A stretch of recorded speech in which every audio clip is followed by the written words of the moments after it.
Está no ar o programa OAB Nacional, trazendo notícias de interesse da advocacia e da sociedade brasileira. Vamos aos destaques de hoje. Eleições limpas. OAB promove ato público contra o financiamento privado e em defesa do financiamento democrático de campanhas. Reconhecimento.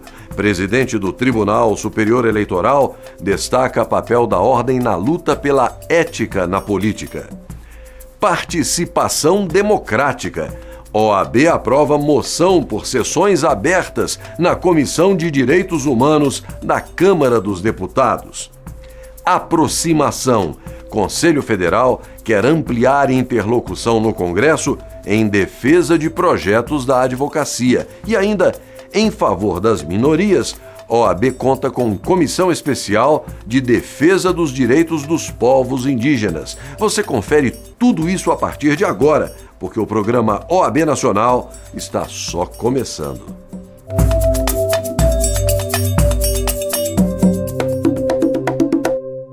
O atual sistema eleitoral brasileiro permite o abuso do poder econômico ao não estabelecer uma certa distância entre as empresas e os candidatos. Isso porque muitos empresários fazem doações milionárias a políticos que, uma vez eleitos, estabelecem uma espécie de troca de favores durante a gestão pública. A Ordem dos Advogados do Brasil quer acabar com essa situação e, para isso, promoveu um ato público na sede da entidade contra o financiamento privado e em defesa do financiamento democrático de campanhas.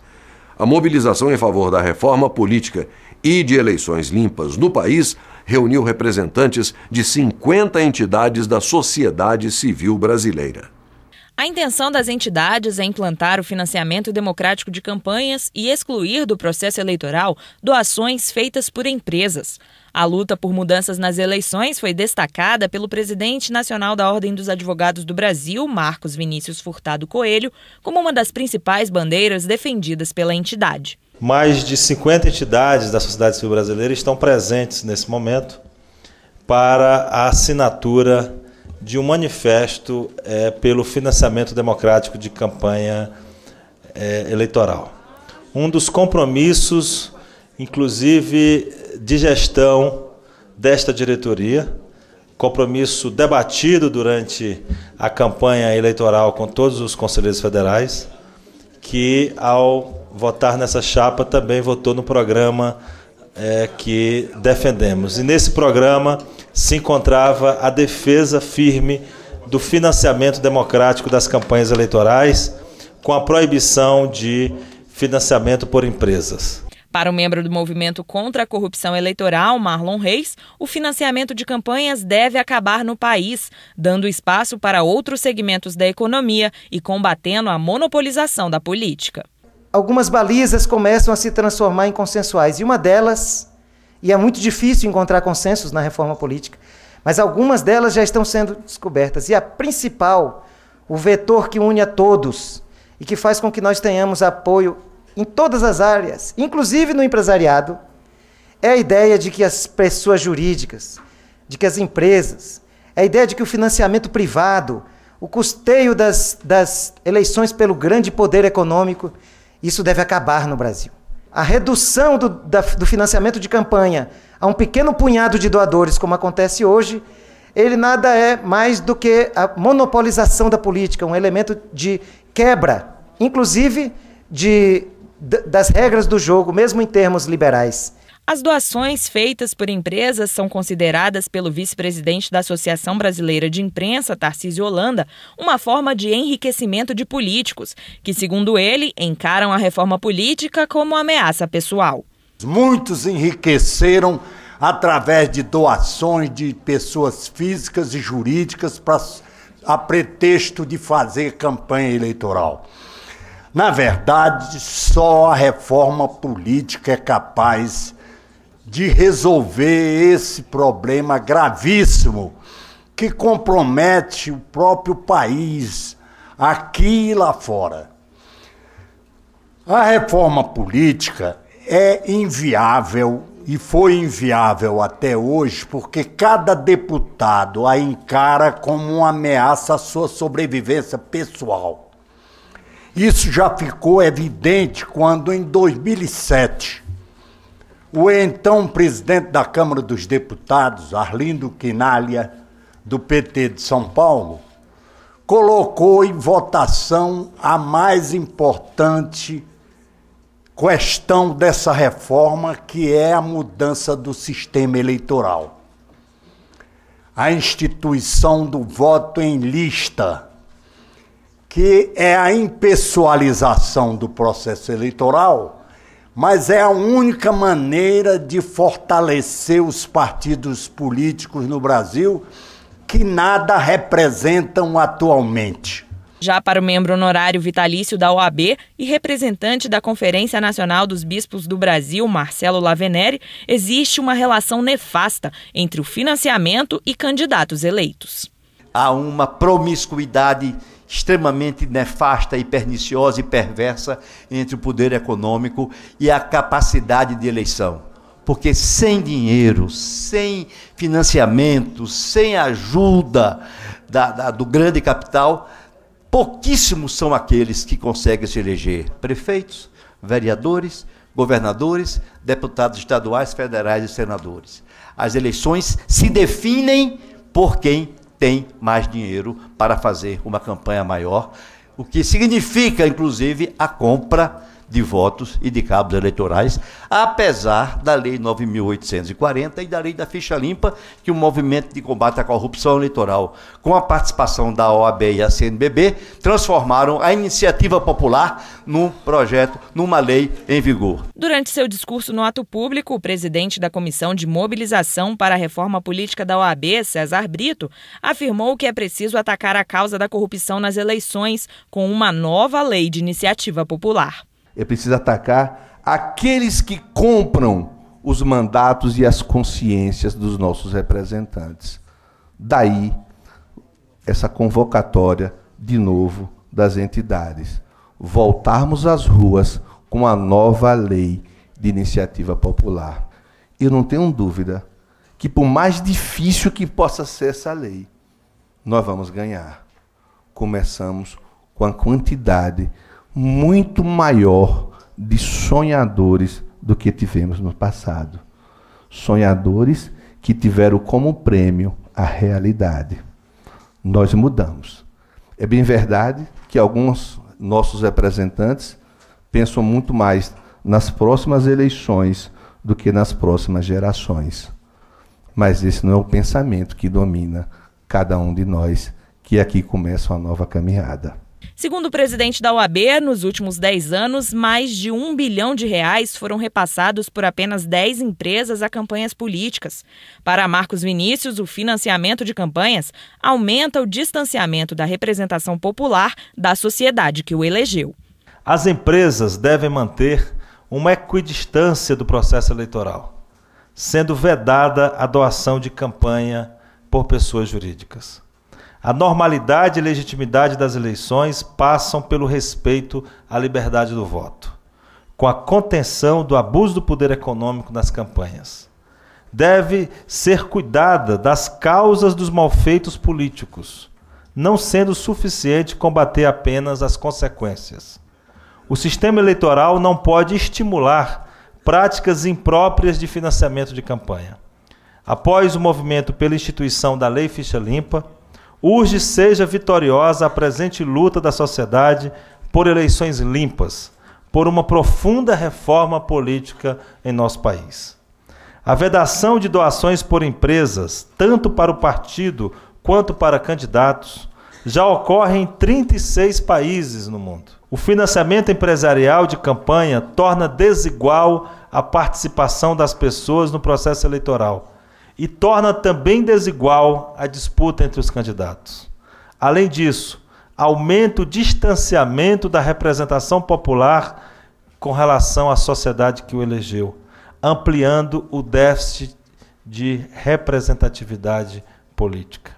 A sociedade necessita se ver representada no parlamento. Marcos Vinícius disse ainda que o sistema eleitoral brasileiro atual estimula a corrupção. Sem dúvida alguma, a relação imprópria entre empresas e candidatos na campanha eleitoral é o primeiro passo para a corrupção administrativa que poderá ocorrer. Mais do que isso, significa também que muitos representantes passam a prestar contas aos financiadores de campanha e não ao povo que o elegeu. Além da OAB, representantes de várias instituições da sociedade civil participaram do ato em defesa da reforma política e por eleições limpas no país e se mostraram entusiasmados com o evento. A OAB está sempre presente nos grandes movimentos em favor da democracia, em favor da sociedade brasileira, né? Então, para mim, não é novidade que ela possa estar encabeçando esse movimento. A Federação Nacional de Jornalistas está aqui, assinou o manifesto porque defende essa transparência.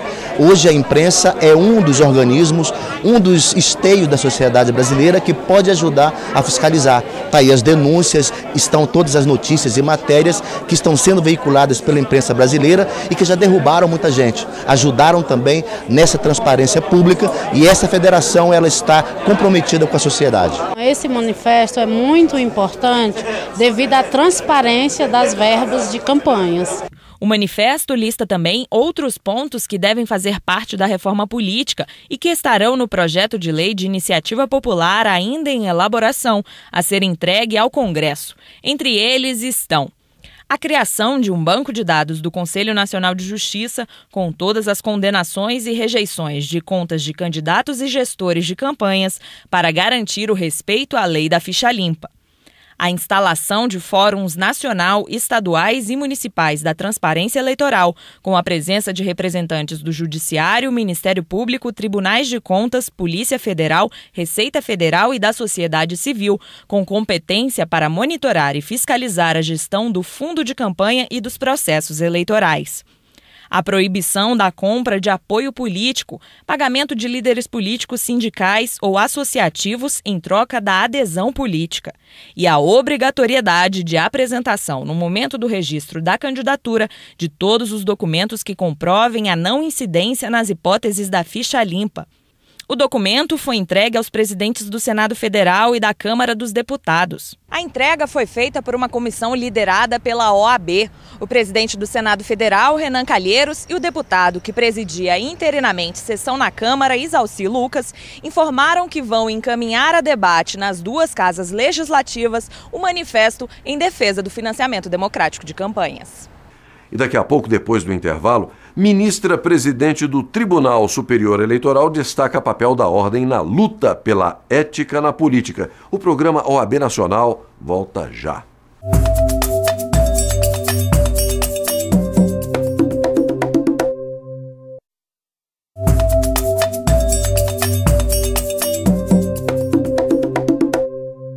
A ministra do Supremo Tribunal Federal e presidente do Tribunal Superior Eleitoral, Carmen Lúcia, participou da última sessão plenária do Conselho Federal da OAB. Na ocasião, a ministra destacou a importância da Ordem dos Advogados do Brasil para a sociedade e para a justiça brasileira e também ressaltou a luta da entidade pela ética na política. Foi de braços dados com o membro honorário vitalício Roberto Busato que a ministra Carmen Lúcia entrou no plenário do Conselho Federal da Ordem dos Advogados do Brasil. A ministra já deu o tom de sua vinda ao plenário do Conselho Federal. A justiça anda de braços dados com a advocacia. De fato, todos ouvimos o que é o dístico, é uma frase, uma expressão que bem simboliza o que os advogados brasileiros querem efetivamente ver praticado em todo o poder judiciário. Agradecemos desde logo a honrosa presença da ministra Carmen Lúcia, ela que é, podemos dizer, que me permita, filha da casa, filha da OAB, foi membro da Comissão de Estudos Constitucionais por várias oportunidades na nossa casa e, de fato, traz no seu sangue, no seu trabalho, esta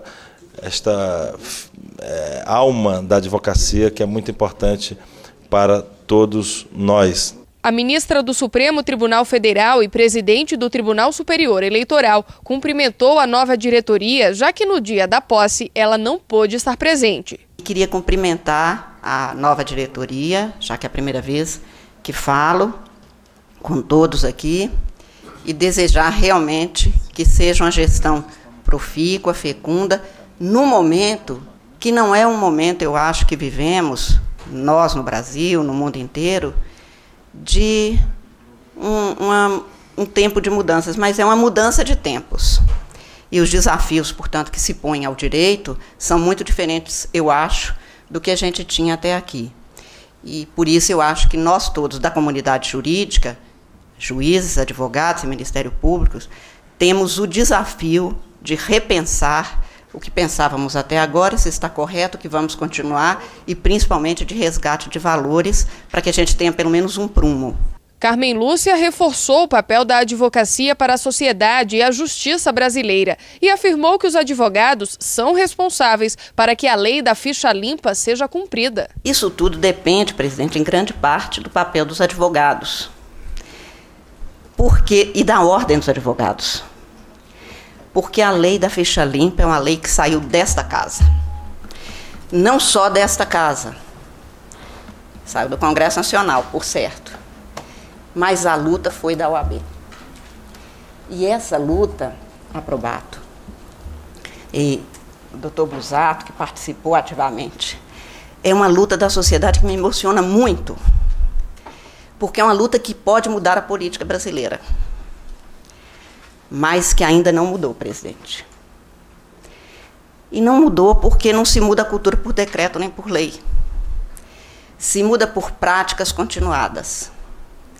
E a OAB é essencial para essa mudança de práticas no Brasil. E se a lei saiu daqui, a prática dela precisa de partir daqui para chegar a toda a sociedade brasileira.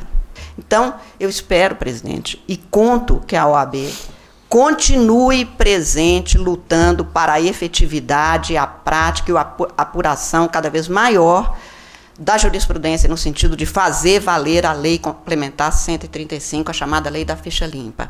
Além de cobrar a ficha limpa, é preciso estimular nos jovens o interesse pela política, ressaltou a presidente do TSE.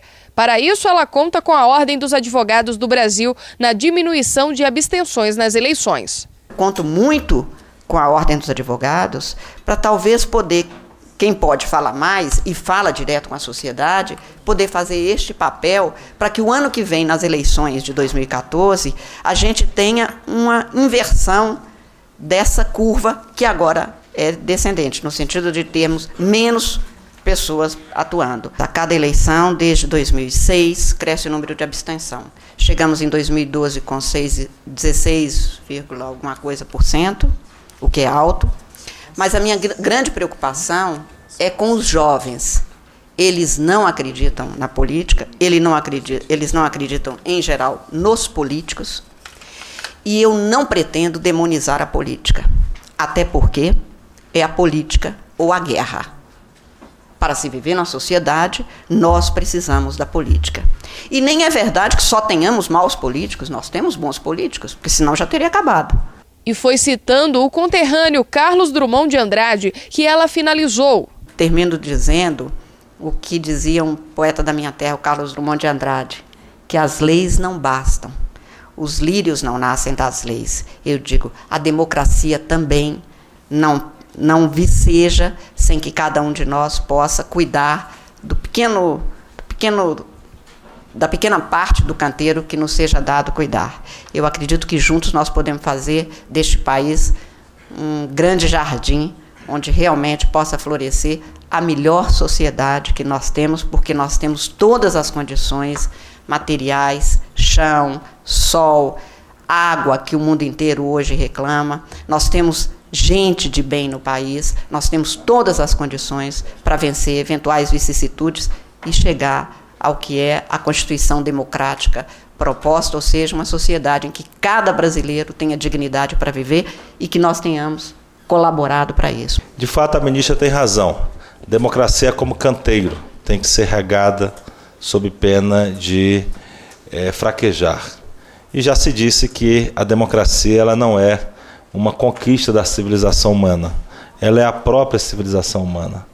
Não há, portanto, como imaginar uma convivência social sem a democracia, que também já se disse é o pior dos regimes, exceto todos os demais.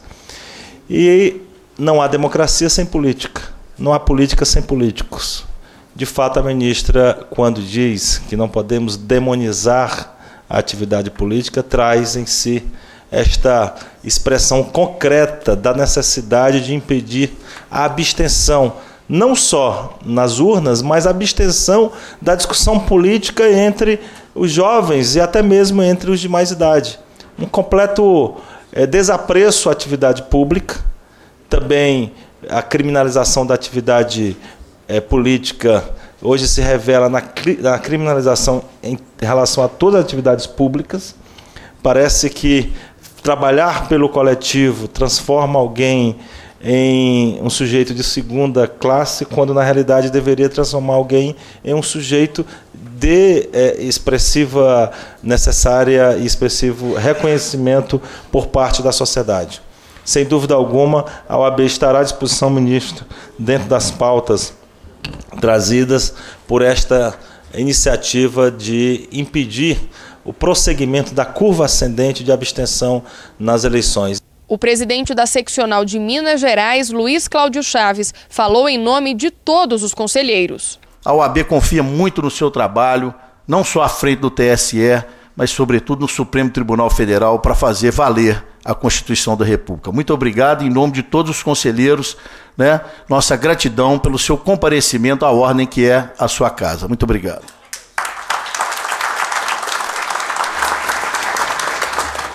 Você vê no próximo bloco. OAB aprova moção por sessões abertas na Comissão de Direitos Humanos da Câmara dos Deputados. E veja também, Conselho Federal da Ordem quer ampliar interlocução no Congresso em defesa de projetos da advocacia.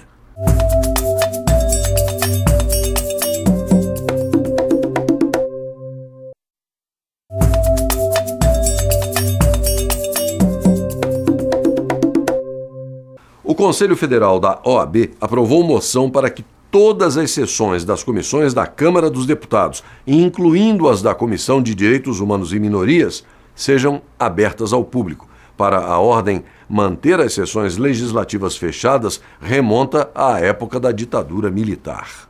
Por unanimidade e aclamação, o Pleno do Conselho Federal da OAB aprovou a moção de desagravo ao deputado Marcos Feliciano. O presidente da Comissão de Direitos Humanos e Minorias da Câmara Federal impediu que o público acompanhasse as sessões.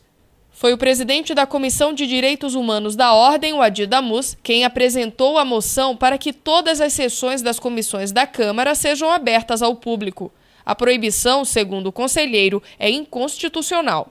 Todos os brasileiros estão acompanhando as peripécias, né, do presidente da Comissão de Direitos Humanos da Câmara, deputado Marcos Feliciano, e que culminou, né, com a proibição da parte dele de acesso, né, do público às sessões daquela comissão. Isso é uma teratologia, né, isso é o retorno a tempos obscurantistas, e acho que essa casa não deveria ficar silente diante dessa barbaridade, diante dessa agressão à ordem jurídica nacional. Para o presidente nacional da OAB, Marcos Vinícius Furtado, a moção reforça as reivindicações da ordem de realização de sessões públicas em todos os poderes da República. Não havendo objeção, declaro aprovada a moção, que vai ao encontro das reivindicações da ordem por sessões públicas no âmbito de todos os poderes, quanto mais do Legislativo. Estabelecer um calendário de contatos permanentes com os parlamentares, ampliando a interlocução da OAB no Congresso. Esse foi o tema de uma reunião realizada no Conselho Federal da Ordem. O objetivo é apresentar e discutir com deputados e senadores os projetos prioritários da advocacia em tramitação no Congresso Nacional. O encontro da diretoria da OAB com os integrantes da Comissão Nacional de Legislação e da Comissão Especial de Acompanhamento Legislativo priorizou a busca por uma interlocução permanente e a elaboração de uma agenda legislativa dos assuntos de interesse da advocacia brasileira no Congresso Nacional. Nós temos que ter este entrosamento, esta interlocução com o Congresso Nacional, e essa interlocução se dará através das comissões, mas com uma participação ativa do presidente nacional da Ordem, da diretoria da OAB, porque nós precisamos sim, seguramente nos próximos meses, quiçá ainda neste ano, aprovarmos alguns destes projetos de leis que são tão importantes para a advocacia. Com o intuito de agilizar a aprovação dos projetos, os dirigentes da Ordem pediram total empenho no sentido de ampliar a linha de atuação da OAB na Câmara e no Senado. Para isso, foram definidos os temas de maior importância. E entre esses temas, que são vários, nós poderemos elencar a questão dos honorários sucumbenciais na Justiça do Trabalho, a instituição do regime do Simples para os serviços advocatícios, a questão da manutenção intransigente do exame de ordem, a questão da imunidade das caixas de assistências, além, evidentemente, de um acompanhamento de perto de todas as proposições legislativas que tratam das revisões dos códigos, a exemplo do CPC e do CPB. A norma, quando aprovada, é que dá efetividade aos direitos do cidadão, em especial, neste caso, aos direitos dos advogados. A retórica é importante, o debate é importante, mas se tudo isso não for transformado em norma, os anseios da pauta legislativa da advocacia não serão conquistados. Outra questão importante que a Ordem deve defender diz respeito ao projeto que fixa honorários de sucumbência para a advocacia trabalhista. Infelizmente, ainda há o preconceito do advogado trabalhista, que não tem direito aos honorários de sucumbência.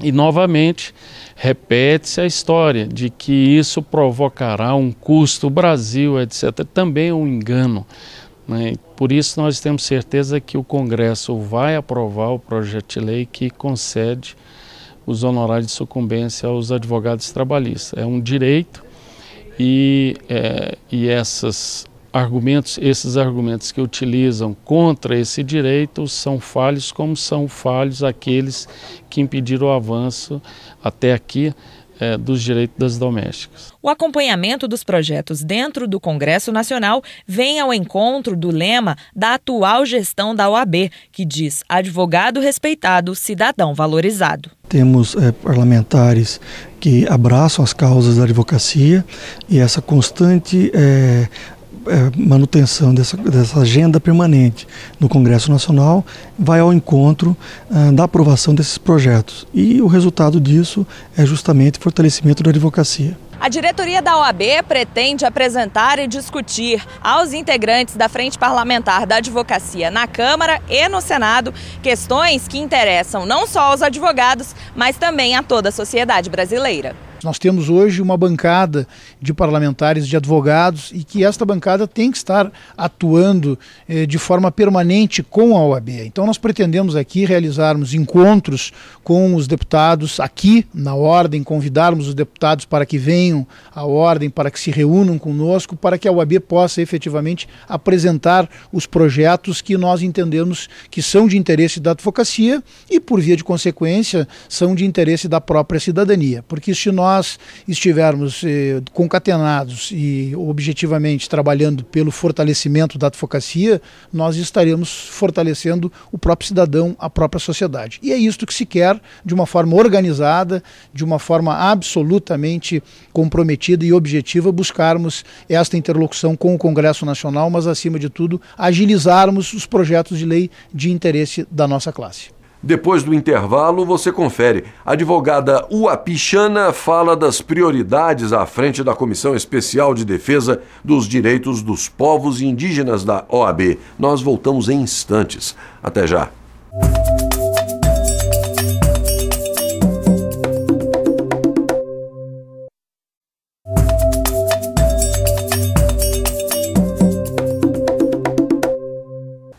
Dar atenção especial às minorias é uma das missões da Ordem dos Advogados do Brasil, já que a entidade luta para proteger os direitos fundamentais da pessoa humana. E em razão disso, A OAB conta agora pela primeira vez com uma comissão especial de defesa dos direitos dos povos indígenas. Confira na reportagem de Lívia Monteiro.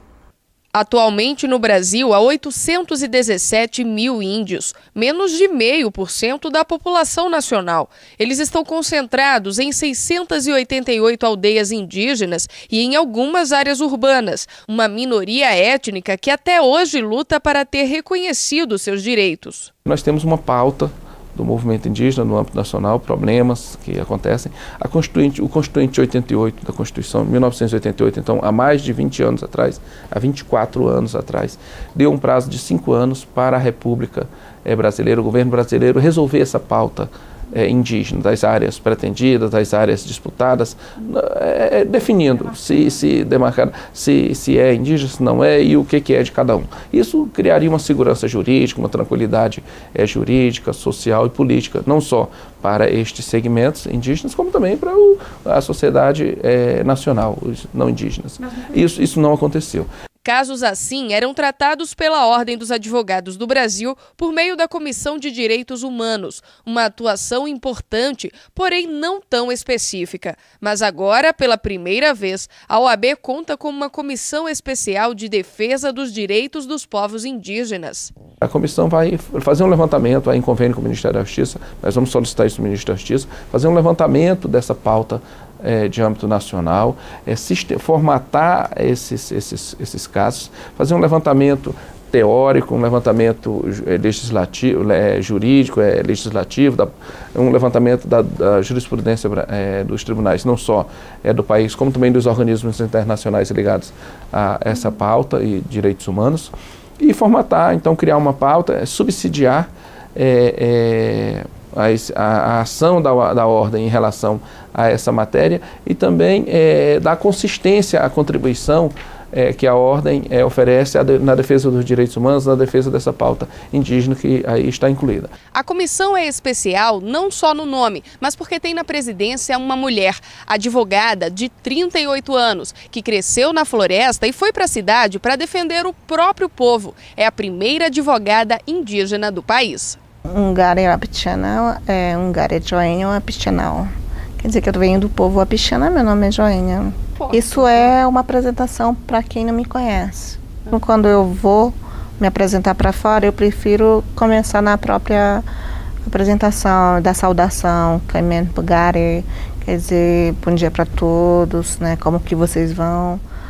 E saudar as pessoas, porque isso dá uma força bastante, porque você tem raiz, eu sei de onde eu vim, né? Eu sei quem são meus pais, meus avós, sei de onde eles são, eu tenho uma origem e também isso me ajuda a definir para onde eu vou. Ao seguir carreira no direito, Joênia surpreendeu a todos que conviviam com ela. O pai da advogada não entendia o que significava ser advogada. Meu pai, ele não gosta muito de cidade, né? Ele acha assim que é muito... As pessoas, elas são desorganizadas. A visão dele é desorganizada, né? Porque para ele as coisas mais simples são as mais fáceis. Enfim, então ele viu falar muito, né? Quando eu me formei, depois quando eu estava viajando para Brasília às vezes, né? Ele vinha, o que você está fazendo, né? O que você está fazendo de errado? Ele dizia, perguntava logo, porque as pessoas estão dizendo que você é advogada. Aí que ele achava o nome feio até advogado. Que é isso, advogado? Ele chegou a perguntar, o que você está fazendo? O povo está lhe chamando de advogada. Aí eu fui explicar para ele, não, eu só lembro que eu estava estudando, né? Então, eu estava fazendo a faculdade, e a pessoa que se forma nessa faculdade, ele também não vai saber o que é direito, né? Nem adianta explicar para ele, porque são palavras simples. Ele dizia, olha, é uma pessoa que atua para acompanhar os trabalhos de terra, de direito, de justiça, né? E ele falou, entendi. A etnia Wapichana, a qual Joênia pertence, é um dos 10 povos indígenas do estado de Roraima. Ela conta que o senso de justiça foi despertado logo na infância. Em Roraima, há uma coisa bem peculiar nossa, a questão dos povos indígenas, mobilização muito forte, né? Eu sempre cresci ouvindo uma série de conflitos assim em relação à questão de demarcação de terras indígenas, era tira cerca, coloca cerca e várias acusações. Então, o senso de justiça era muito grande na minha concepção. Então, a partir do momento que eu fui crescendo também, fui estudando, eu fui visualizando uma necessidade muito grande de entender o que é essa justiça, o que é, mas não se tinha ainda noção de que eu ia me formar.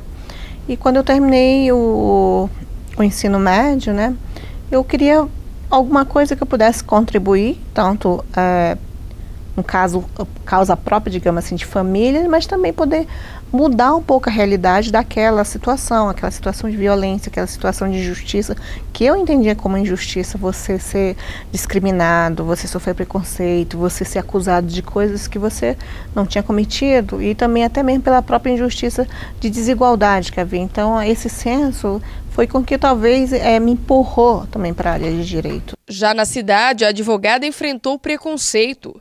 Você chegar na cidade, você ser comparado, por exemplo, às classes mais bárbaras possível, quer dizer que você não tem direito. Você é indígena, você tem que ficar calado, ser submisso. Estava numa viagem, né, com os professores indígenas, aí o motorista vai e entra, né? Aí o pessoal me chama, nossa advogada. Aí ela, vem cá, mas você só é advogada para os índios, né? Não é advogado para os brancos, né?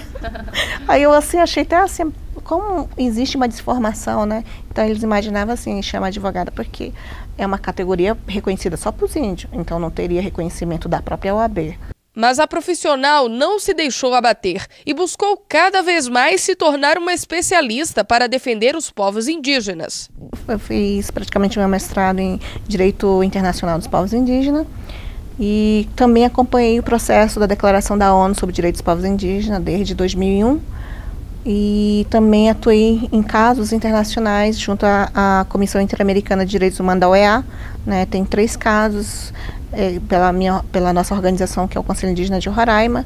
Sou a peticionária como advogada desses 3 casos. Conseguimos uma série de medidas cautelares lá. Utilizamos mecanismos internacionais de direitos humanos como o Comitê CERD, que é o Comitê de Eliminação à Discriminação Racial, né?